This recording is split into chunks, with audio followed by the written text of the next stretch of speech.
अखिलेश जी, आप बोलना चाहते हैं? मैं अध्यक्ष जी बहुत धन्यवाद देना चाहता हूं आपका।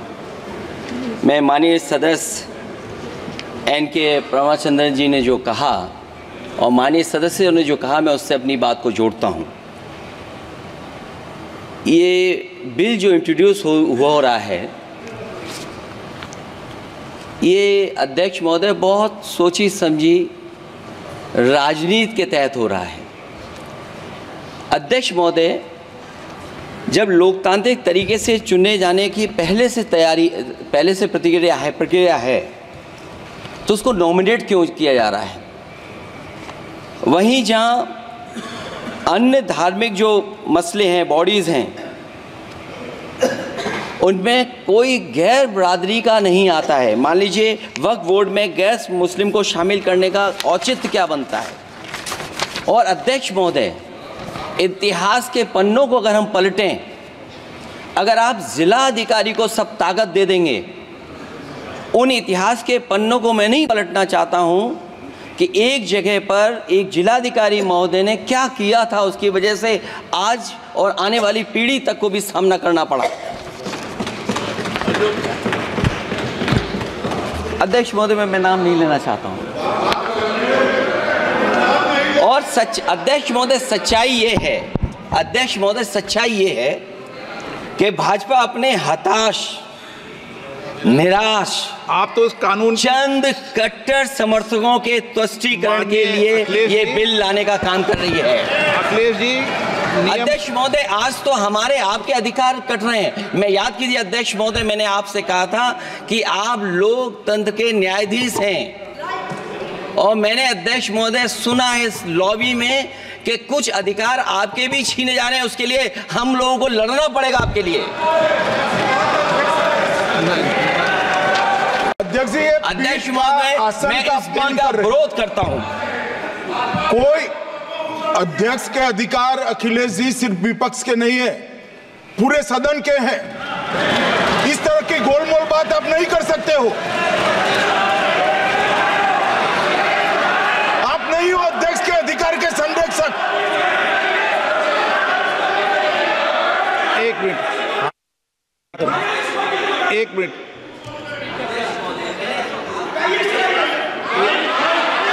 Minute please.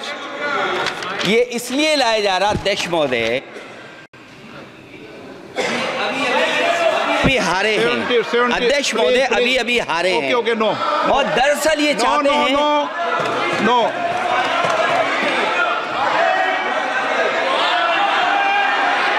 रिपोर्ट में नहीं जा रहा आपका कुछ भी, रिपोर्ट में नहीं जा रहा। नाम बुलाई सर।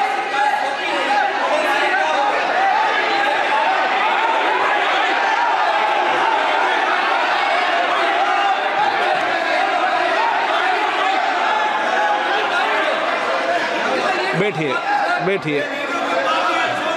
माननीय सदस्यगण, please.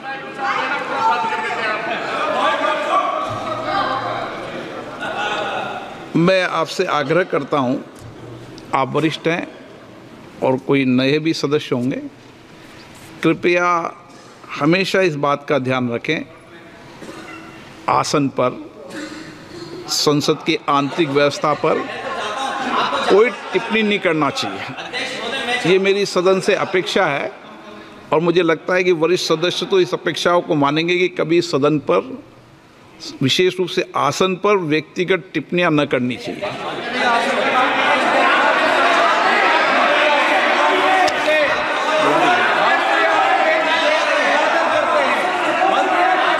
Okay. Kalyan Banerjee, I am opposing the legislation. हाँ, Introduction of the legislation. Just first of all, this is beyond the legislative competency of the central government to make this amendment, which touches in respect of the land coming within the 7th schedule. Property is the question which can be decided by only the civil court, but no any authority under which law this power has been given to decide the property, title of the property, How it can be done? Civil law will be taken away. This bill is completely contrary to the constitutional morality. This bill is intended to, this is a malice, this suffers from malice in law. It's a malicious legislation because this bill is targeting the Muslims of this country. This cannot be tolerated. There are a number of reasons. Sir, just 1 minute, sir. Not 1 minute, 15 seconds. Sir, before election, there was an attempt in the country that to make the country as a Hindu Rashtra, which has been rejected by the people of this country. This bill can... एक minute please एक minute.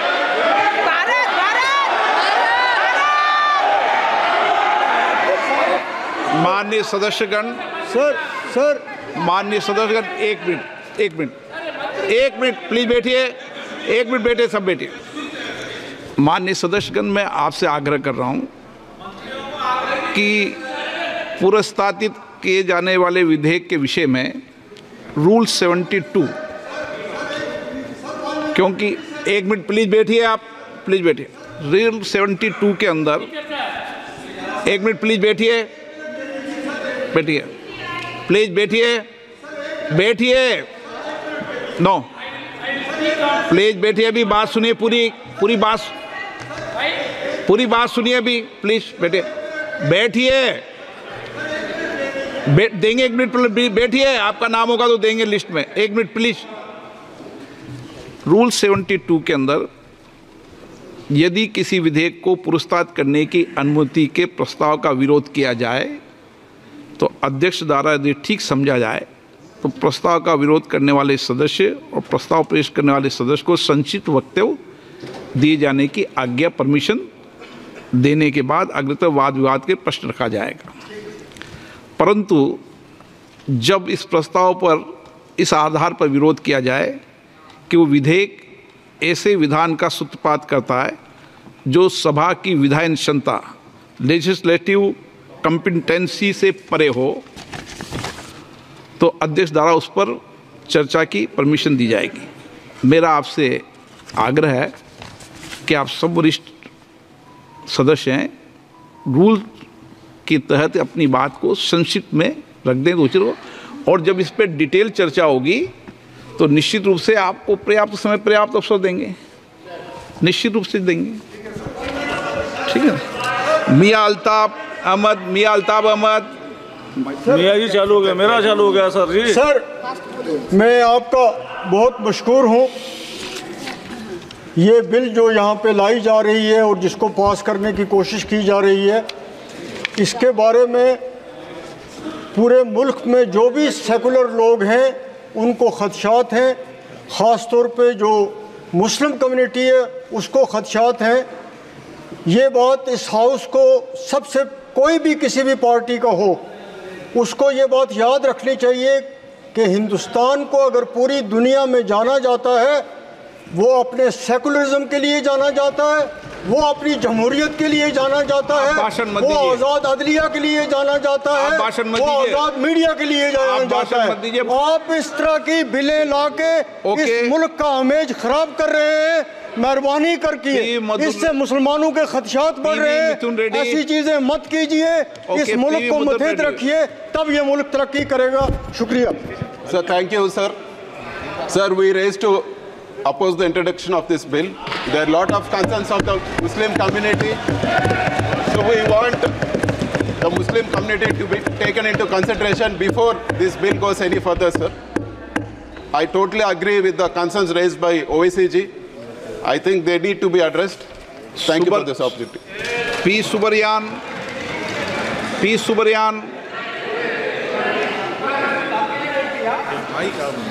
Speaker sir,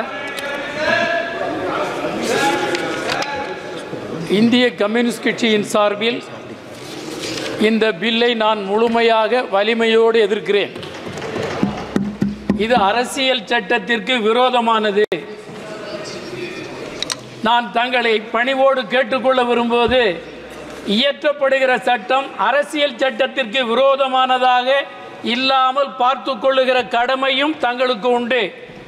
எனவே இது அரசியல் சட்ட அடிப்படையில் செல்லத்தக்கதல்ல என்பது தெளிவாக தெரிந்ததற்கு பின்னரும் இதை அறிமுகப்படுத்துகிறார்கள் என்றால் இவர்கள் ஜனநாயக அரசியல் அமைப்பை வழிநடத்துவதற்குரிய தகுதியை இழந்து விட்டார்கள் என்பது தெளிவாக தெரிகிறது.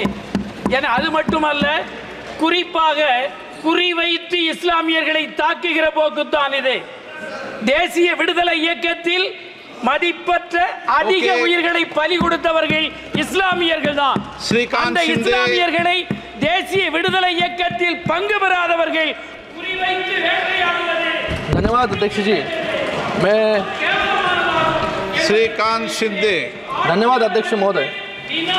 मैं अपनी पार्टी शिवसेना की ओर से इस बिल का समर्थन करने के लिए खड़ा हुआ हूँ यहाँ पर। ये बिल को यहाँ पर सिर्फ पॉलिटिसाइज करने का काम यहाँ पर कुछ लोग कर रहे हैं, जाति का नाम, धर्म का नाम लेकर इस बिल का विरोध यहाँ पर कर रहे हैं। मुझे लगता है कि यहाँ पर I think shame on you all people. क्या इस देश में एक ही कानून चलेगा? आपको अलग कानून क्यों चाहिए? यहाँ पर इस बिल को लाने का मकसद एक ही है, ट्रांसपेरेंसी और अकाउंटेबिलिटी। मुझे लगता है कि जिस तरीके से इन्होंने पूरे देश में संविधान के नाम पर भ्रम फैलाने का काम किया, फिर से आज इस बिल के नाम पर जो है भ्रम फैलाने का काम ये ऑपोजिशन पार्टीज यहाँ पर कर रहे हैं। यहाँ पर जो बहुत सभी लोग सेक्युलरिज्म के बारे में बात कर रहे हैं यहाँ पर, मुझे लगता है कि मैं इनको याद दिलाना चाहूँगा कि इनकी जब भी सरकार थी तभी महाराष्ट्र के मंदिरों पर शिरडी हो, महालक्ष्मी हो, कोल्हापुर का महालक्ष्मी हो, तुलजापुर हो, वहां पर एडमिनिस्ट्रेटर बिठाने का काम भी इन्होंने किया था। तभी इनको पता नहीं, इनको याद नहीं आया, तभी इनको सेक्युलरिज्म याद नहीं आया, तभी इनको फेडरलिज्म याद नहीं आया। लेकिन आज इस देश में जब एक कानून से ये देश चलेगा तो अलग कानून की जरूरत यहाँ पर क्यों है? यहाँ पर जुडिशरी पे, यहाँ पर कोर्ट पर इनको विश्वास नहीं है। मैं यहाँ पर इन लोगों को यह भी याद दिलाना चाहूँगा, इस बिल में महिलाओं को, मुस्लिम महिलाओं का रिप्रेजेंटेशन भी यहाँ पर देने का काम सरकार ने किया है।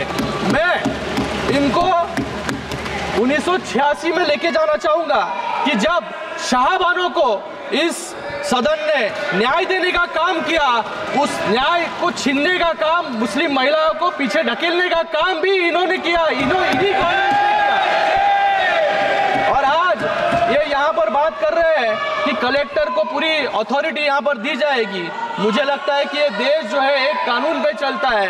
यहाँ पर इस देश में अलग अलग, जब भी 370 हटाया गया कश्मीर से तभी भी इन्होंने विरोध किया, जब भी 3 तलाक हटाया गया तभी भी इन्होंने विरोध किया, और आज फिर से जो है यहाँ पर विरोध करने का काम कुछ सर खत्म कर रहा हूँ, चुनिंदा लोग यहाँ पर कर रहे हैं। मुझे नहीं लगता है आज इस बिल को लाने की जरूरत क्यों थी। एक तो ये जो वक्फ है वो 3rd लार्जेस्ट लैंड होल्डर है पूरे देश में। वक्फ के जमीन को लेकर 85,000 से ज्यादा, 85,000 से ज्यादा मुकदमे चल रहे हैं सर, और 165 से ज्यादा मुकदमे सुप्रीम कोर्ट और हाई कोर्ट में है। और पूरे हाई कोर्ट में मुझे लगता है कि इन सभी को वक्फ पे कुछ अच्छा डेवलपमेंट हो, अच्छे स्कूल्स बने, कॉलेज बने, अस्पताल बने, ये इनको नहीं चाहिए। इनको सिर्फ जो है इनका वोट बैंक जो है, ये वोट बैंक खुश करने के लिए, एक समाज को खुश करने के लिए जो है यहाँ पर इस बिल का विरोध कर रहे हैं। मैं आज ये बोलकर फिर से इस बिल का स्वागत करता हूँ, और आप भी जो है ये बिल का जो विरोध कर रहे हैं वो बिल का समर्थन करें, और मुस्लिम लोगों को, मुस्लिम समाज को जो पीछे ढकेलने का काम आप कर रहे हैं उसको फिर से मुस्लिम महिला हो, मुस्लिम बच्चे हो, मुस्लिम समाज हो, धन्यवाद अध्यक्ष महोदय, का काम करें। धन्यवाद। ये बहुत ही एक नाजुक विषय है और सदन में जो पीड़ा आज सभी सदस्यों ने उत्पन्न किया है, मैं चाहूँगा कि सरकार उसका संज्ञान ले। जो संविधान के आधार है 15, 25, 26, 30, 29, उसका संज्ञान ले। ये सीधा सीधा ये कानून धर्म से और आस्था से जुड़ा हुआ है और इसलिए इसको लेकर जल्दबाजी नहीं करनी चाहिए। वक्फ वो इस्लाम के लोग जो उसको मानते हैं, जिनके दिल में करुणा है, जो समाज के प्रति कर्तव्यबद्ध है, वो इस रास्ते को अपनाते हैं और इसीलिए उनके प्रति हमें संवेदनशील होनी चाहिए। यहाँ पर अपनी ताकत का अहंकार नहीं आजमाना है। हमें हर धर्म में ये प्रावधान है, चाहे हिंदू हो, सिख हो, जैन हो, बौद्ध हो और चाहे ईसाई हो, हर धर्म में ये प्रावधान है कि समाज के प्रति जो लोग कर्तव्यबद्ध है वो दान करना चाहते हैं। इस दान के भावना को समझे, इस दान के भावना को राजनीतिक रूप से ये सरकार को नहीं देखना चाहिए। और आज ये बिल विश्वासजनक नहीं है क्योंकि वे जो संविधान को बदलना चाहते हैं, वे जो लोगों की पहचान कपड़ों से करते हैं, वो उन लोगों पर विश्वास नहीं किया जा सकता। इस बिल का हम विरोध करते हैं। जन खबर न्यूज देखने के लिए आपका धन्यवाद। चैनल को लाइक करें, सब्सक्राइब करें ताकि आपके लिए हम ऐसी और इंटरेस्टिंग वीडियो लाते रहें।